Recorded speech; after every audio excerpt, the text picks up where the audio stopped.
Otep à tous, bienvenue sur la chaîne des panafricanistes par essence, par conviction et par excellence. Celle des citoyens kémites par nécessité et obligation de combat. Nous sommes une chaîne qui n'est guidée que par nos ancêtres et rien que par les ancêtres qui appartiennent à l'égrégore du monde noir. Par conséquent, nous ne croyons en aucun Dieu venu de l'étranger. Toutefois, cette vidéo n'est aucunement destinée à inciter à la haine ou à la violence, car nous menons un combat qui est d'abord et avant tout spirituel, intellectuel et démocratique. Ensuite, il est politique, géopolitique et géostratégique, contre l'impérialisme, le colonialisme, le néocolonialisme et l'endocolona, qui sont tous qualifiés de crimes contre l'humanité. Nous menons ce combat sur la base du principe fondamental que nous avons hérité de nos ancêtres kémites, qui est celui de la Mahat, c'est-à-dire solidarité, vérité et justice. Vous êtes donc en droit de connaître la vérité et nous avons l'obligation de vous dire la vérité, rien que la vérité, afin que justice soit rendue au continent africain. Et ça, c'est notre modeste contribution dans cette noble lutte en faveur de la souveraineté, la dignité, la solidarité et l'unité africaine. C'est exactement ça que nous appelons le panafricanisme. Oh, bien-aimés frères et sœurs, aujourd'hui nous allons vous parler de l'arme fatale des Occidentaux, notamment des Américains et de leurs supplétifs européens, de la Grande-Bretagne et les pays de l'Union européenne. Quelle est cette arme-là? Avec quoi les Américains arrivent-ils à contrôler le monde, à dominer le monde? Avec quoi? Avec quoi? Quelle est l'arme la plus sophistiquée que les Américains ont actuellement, qu'ils ont commencé à utiliser depuis 1945, après la Seconde Guerre mondiale? Cette arme a un nom. Ça s'appelle les médias. Ah oui, ça s'appelle la propagande.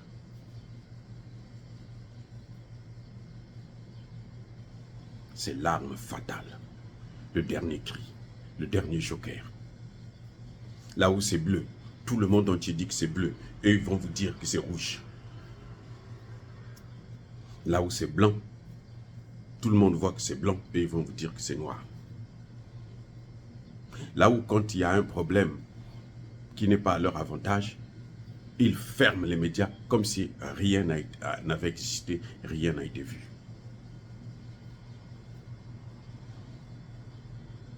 Les Américains mènent aujourd'hui une nouvelle forme de guerre.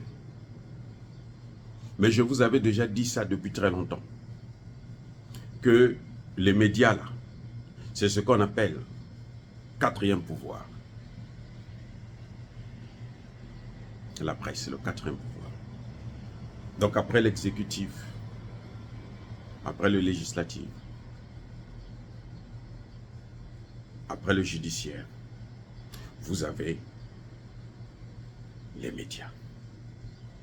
Mais aujourd'hui, dans ces pays, les médias passent même avant l'exécutif, le législatif et le judiciaire. Les médias sont même au-dessus. Parce que lorsque les journalistes prennent votre dossier, lorsqu'ils disent que maintenant on va te descendre, même le président de la République ne peut pas résister. Même un président de la République ne peut pas résister face à la force des médias. Mais regardez, ici, dans leur propre pays, aux États-Unis, comment ils sont en train de traîner Trump dans la boue et protéger son opposant Biden. C'est là que vous comprenez que, mais attendez, mais les médias là, c'est quoi? Oui, on sort tous les dossiers sur Trump. On évite de sortir les dossiers les plus accablants de Biden. Si vous voulez voir ça, vous allez trouver ça dans la presse indépendante ou bien quelques articles. C'est-à-dire qu'on peut commencer l'article un article qui fait par exemple 3 pages. vers la fin, là, vous allez voir une phrase qui vous sort qui vous sort la vérité, toute la vérité. Alors, toutes les 3 pages que vous voyez là, on vous parle que de n'importe quoi, ou de l'opposition, ou de celui qu'on veut détruire. Et puis bon, il y a une phrase là pour dire la vérité, où en cas de, ils seront protégés. Nous, on avait dit, les gens n'ont pas vu. Mais on ne peut pas vous mettre ça, par exemple, dans l'introduction ou dans la conclusion. Non, non, non, non. Ça est dans le développement, et vous allez voir quelque part, bien caché, de façon subliminale, ils vous disent la vérité. C'est avec les médias que les États-Unis ont gagné la Seconde Guerre mondiale. Je veux dire que ce n'est pas les Américains qui ont gagné la Seconde Guerre mondiale, ce sont les Russes qui ont gagné la Seconde Guerre mondiale.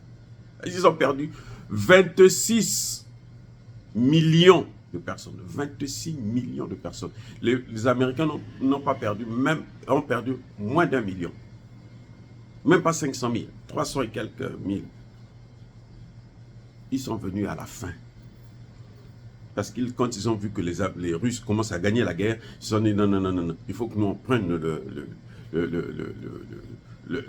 comment on appelle, le succès là, de la victoire. Parce qu'entre-temps, ils avaient déjà exfiltré beaucoup des nazis. Nombreux qu'on a retrouvés ici aux États-Unis, où ils sont allés les déposer en Amérique latine, ainsi de suite. Bref, je veux dire que les médias, c'est devenu l'arme essentielle de l'Occident.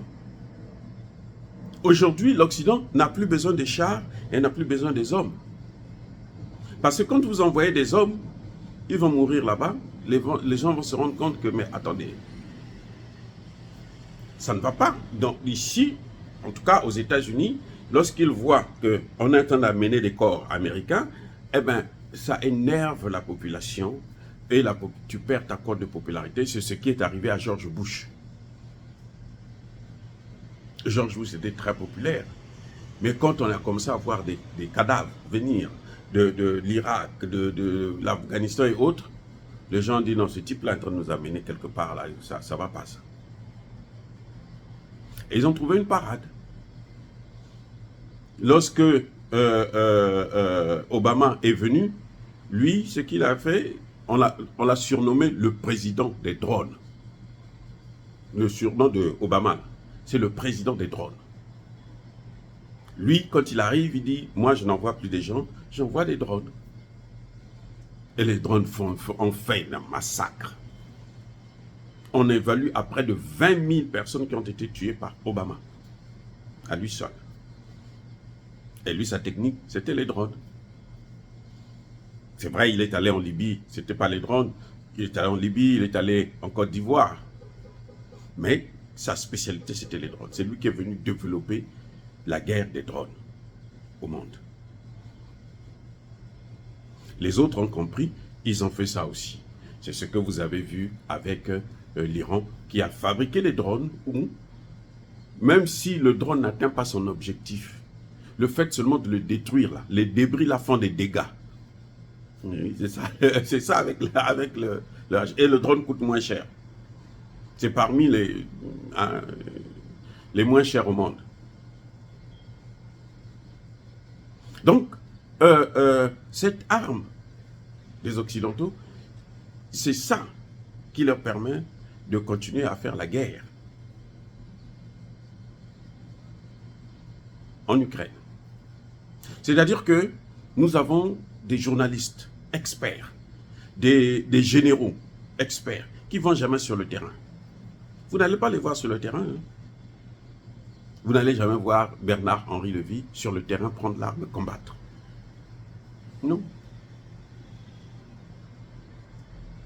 Vous avez vu quand il y a eu le fameux coup d'État de Prigojine, comment Bernard-Henri Lévy est sorti de ses réserves pour commencer déjà à faire la propagande, manipuler encore la population à travers la presse. Il a parlé, il a sorti des choses, et après,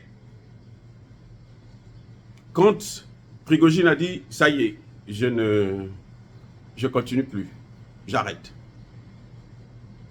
Ce que Bernard-Henri Lévy a fait, c'était d'aller maintenant sur les sites, là, sur les radios, demander à tout le monde, effacez-moi toutes les interviews. Effacez tout. Tout ce que j'ai dit là, enlevez-moi ça. Mais c'est trop tard, puisque c'était déjà... Quand ça rentre dans Internet, là, c'est fini. Il y a des gens qui avaient pris, et maintenant les gens ne font que publier. C'est ça l'arme, c'est ça la propagande.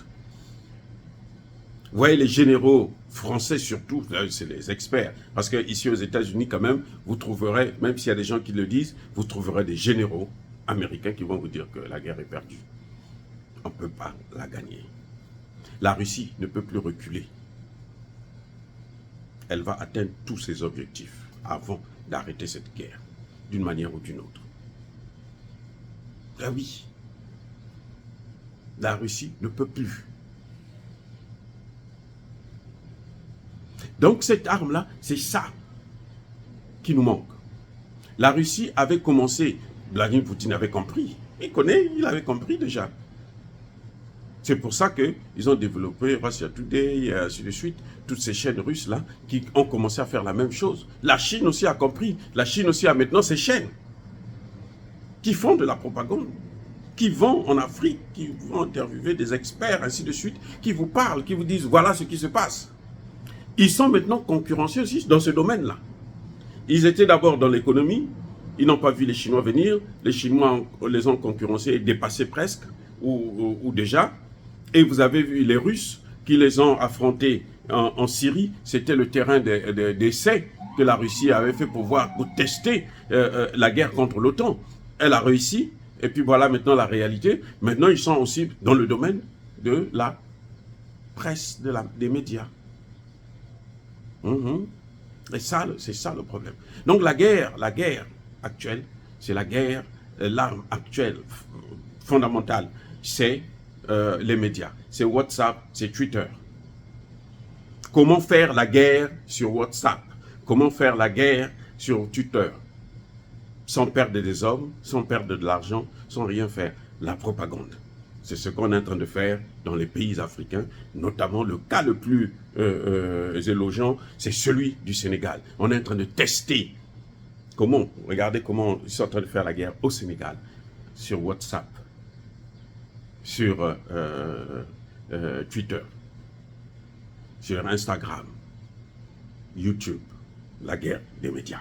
Voilà la nouvelle forme de guerre que les Occidentaux ont, la nouvelle arme que les Occidentaux utilisent actuellement, qu'ils ont commencé à utiliser depuis 1945. C'est la propagande. En fait, ce n'est pas les médias tout court, mais c'est la propagande. Parce que tu ne peux pas faire la propagande sans les médias. Pour faire la propagande, il faut passer par des médias. Et c'est comme ça qu'ils réussissent. Dire cela, c'est inciter à la haine ou à la violence. Non. Encore une fois de plus, oh bien-aimés frères et sœurs, soyez bénis, abondamment bénis, par le Dieu des Kémites et par nos ancêtres angélisés. Je persiste et je signe.